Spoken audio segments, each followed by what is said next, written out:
Most of the time when they would have banged up and bruises, it would be on their arms and their legs sometimes. Okay, and that's because he was getting older and the skin's more fragile, right? And also no one was throwing a cell phone at his head.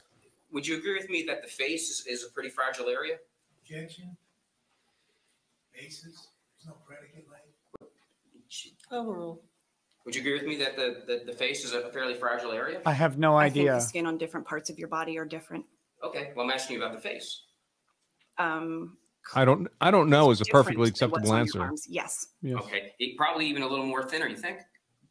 I don't know. I never really saw them bang up their faces. Okay, well, here's what I'm asking you. You know, you said that he bruises so easily.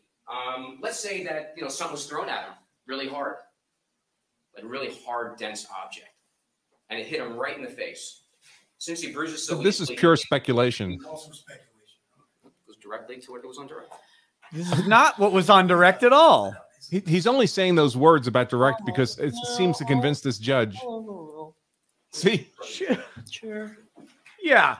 It was not on direct. This is, what are you talking about?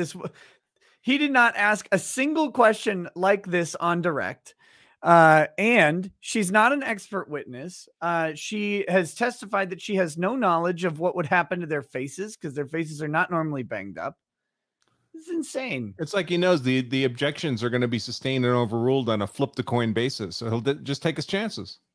This judge literally has no idea how to rule on a single objection. It's insane. Oh, God.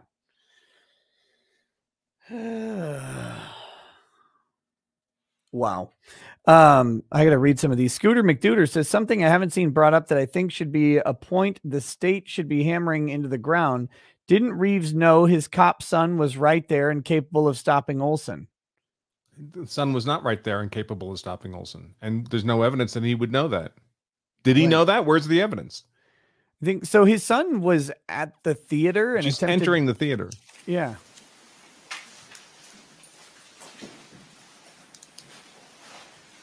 But even if he was right there, he wasn't stopping it.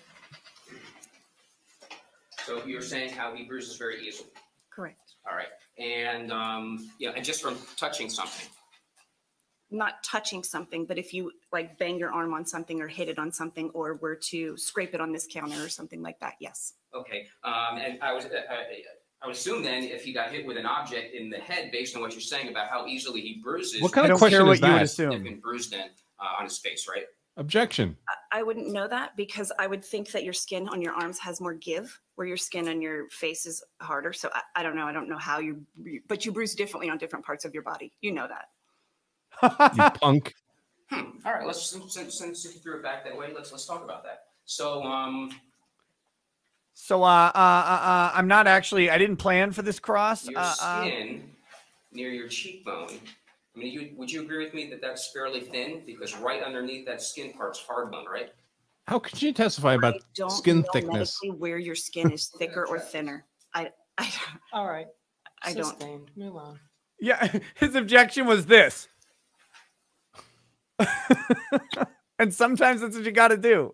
Come on. What are we doing here, Judge?